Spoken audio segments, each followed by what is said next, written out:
نو هغه نسخه د شیر کومه خاص د الله د رضا لپاره پیدا خستل نه خستل ستاسو خپل کار دی او که چېرته کې د خولې خوږو مریض رالیدله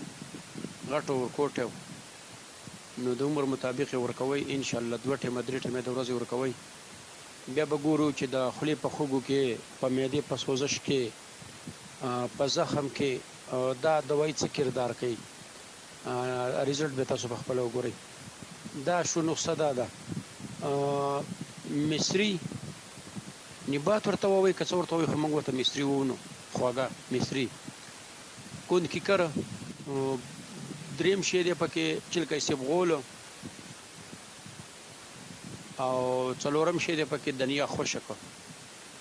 یعنی دنیا خوشک چلکه سیبغولو مصري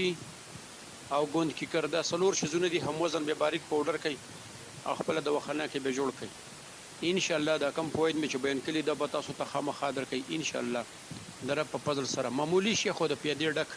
د معدې سوزش شي معده کې زخمي معده سوزي د غدي تحریک نه کده تین تحریک نه کده دو تحریک نه